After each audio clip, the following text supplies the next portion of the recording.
안녕하세요. AKRN입니다. 제가 오랜만에 인사드리죠. 전에 제가 교육 영상 자주 올리겠다 했는데 자주 올리지 못해서 죄송하고요. 제가 한 2주 정도 지나고 나면 개인적으로 조금 바쁜 일들이 마무리가 될 것 같아요. 그때 되면 부족하지만 저희 영상을 봐주시는 선생님들과의 약속이기도 하고 저 또한 저와의 약속이기도 합니다. 올 초에. 그래서 제가 영상을 다시 찍어서 이제 올리도록 하겠습니다. 올 연말이 되면 저도 영상을 좀 제법 잘 만들어서 선생님들한테 구독해 주시는 선생님들한테 감사의 의미로 보답할 수 있었으면 좋겠다는 바람을 가지고 있습니다. 자, 오늘의 주제는 교육 영상이라기보다 약간의 잔소리 정도라고 생각하시면 될 것 같아요. 투석중 저혈압에 대해서 말씀을 드릴 거고요. 연차가 있으신 선생님들은 들으실 필요 없습니다. 각자의 스타일이 있으시고, 그리고 벌써 환자 케어를 잘 하시기 때문에 신규 선생님들만 조금 들으시고, 참고하시고요. 그 다음에 자기 병원에 실정이 맞으면은 실정에 조금 접목하셔가지고 하시면 될 것 같아요. 아니면은 자기 본원에서 하시는 대로 하시는 게 제일 좋습니다. 그냥 저는 저희 지금 신규 선생님들도 한 3분 정도 들어오셨고요. 그 다음에 조금 제가 이제 밑에 간호사들, 후배 간호사 선생님들한테 당부하고 싶은 거를 올리는 거기 때문에 저는 여기서 좋다 나쁘다 이런 얘기는 하실 필요는 없으시고요. 그냥 참고만 해주시기를 먼저 양해 말씀 부탁드리고 시작하도록 하겠습니다. 자, 투석중 저혈압에 대한 정의는 표준화되지 않았습니다. 연구마다 다 달라요. 제가 논문도 찾아보고 이렇게 했는데 연구마다 다 저혈압에 대한 정의를 조금씩 다르게 하고 있더라고요. 하지만 중요한 거는 뭐냐면 일단 임상적인 증상이 존재해야 되고요. 그리고 혈압이 상대적이든 아니면 절대적이든 감소가 있어야 된다는 얘기를 여기서 일단은 하고 있습니다. 시작하기 전에 이게 뭐냐면 우리가 EBPG라고 해서 유럽에서 나온 이제 투석과 관련된 가이드라인이라고 보시면 되거든요. 그래서 이 가이드라인은 2019년도 거라 생각하시면 되겠습니다. EBPG, 그죠? 그래서 구글에서 여러분들이 찾아보시면 아마 쉽게 찾을 수 있고 무료로 PDF 파일로 다운로드 받을 수 있으시거든요. 그래서 이런 걸로 이제 찾아보시면서 공부하시면 많은 도움이 될 것 같아요. 여기에는 HD나 아니면 PD나 아니면 KTP나 이런 데 대한 내용들이 가이드라인이 나와 있기 때문에 아마 도움이 될 것 같고요. 우리가 전부 다 물어볼 수는 없잖아요. 늘 임상에서 일을 하다 보면 물어는 보고 싶은데 또 사실은 여러 많이 이론적으로 많이 아시는 간호사 선생님들도 계시고 그리고 옆에 항상 의사 선생님들도 계시지만 사사건건 다 물어볼 수는 없어요. 그죠? 그래서 우리가 이렇게 찾아보는 자세가 좀 중요할 것 같고요. 제가 한참 공부할 때 2007년도에 EBPG를 발견하고 되게 기분이 좋았거든요. 그때만 해도 제가 K도끼만 알고 있어가지고 이런 게 있구나 되게 신기한 발견한 것처럼 좋아했었는데 벌써 2019년도 업그레이드돼가 나와 있는 버전이 있기 때문에 찾아보시기 바랍니다. 자, 여기에서 IDH라고 우리가 보통 얘기를 합니다. 투석중 저혈압에 대해서 방금 얘기했다시피 어떤 명확한 기준이나 정의는 존재하지는 않습니다. 하지만 여기 이제 혈압이 떨어져야 되고요. 중요한 건 혈압이 떨어져야 되고 그 다음에 임상적 증상이 있어야 된다. 그죠? 증상이 있어야 된다 하고 이 EBPG에서 말하는 거는 뭐냐면 일단 IDH를 말하기 이래 보시면 워킹 그룹에서는 BP의 감소가 있어야 된다. 그죠?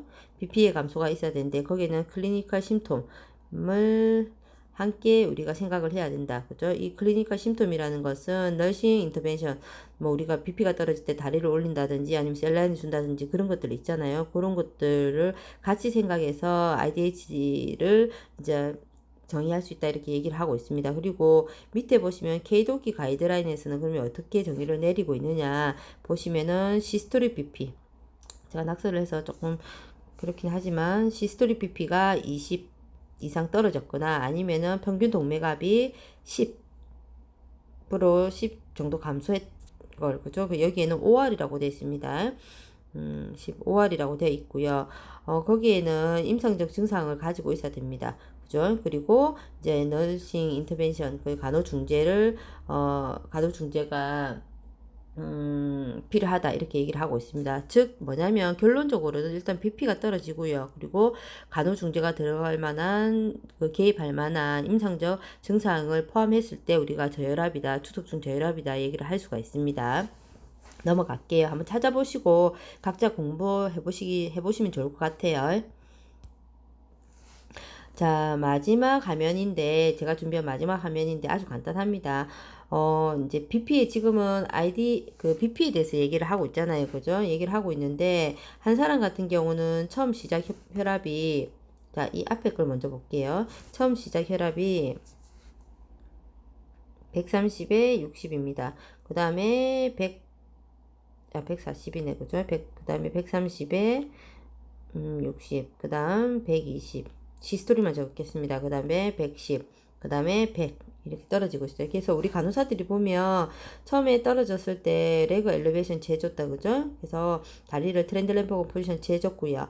그 다음에 또 떨어지는 거예요. 원래 1시간마다 바이탈을 하는데 떨어지는 경우에는 우리 간호사들 트레이닝이 잘 돼 있어서 자주 혈압을 측정을 해보거든요. 그래서 그 다음 떨어졌을 때 NA 농도도 올려주고 템퍼러처도 이제 조절해 줬습니다. 그런데도 떨어지고 있어요. 그래서 마지막 이제 혈압이 보시면은 100에 50이다. 그죠? 100에 50. 그래서 우리 간호사 혈압 재고 나면 저는 한 10분, 15분 있다 다시 한번 라운딩을 하거든요. 그래서 특별히 문제는 없는지 환자분들이 잘 투석 받고 계신지 살펴보는데 이 어제 같은 경우는 제가 불러가지고 뭐라 했어요. 왜냐면 이렇게 조치를 잘 취해주고 혈압도 잘 쟀지만 이게 혈압이 지금 떨어지는 추세잖아요. 그리고 140에 90이었던 사람이 100까지 떨어지면 심리적으로 좀 부담스럽거든요. 그죠? 그런 경우에는 저 같으면은 일단 추세를 좀 바꿔줬을 것 같아요.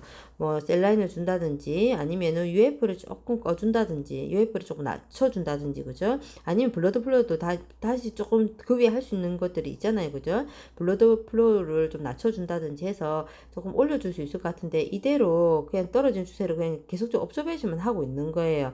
좀 불안합니다. 자, 두 번째 걸 보시면 자, 이 사람은 저 앞에 분보다 더 낮아요. 혈압이. 혈압 보시면 70입니다. 시작할 때 시스토릭이 그죠? SBP가 70이다. 그 다음에 뭐 90도 됐다가 그 다음에 다시 70도 됐다가 이렇게 되거든요. 그래서 이분 같은 경우는 처음 시작할 때 미드론 혈관 수축제죠.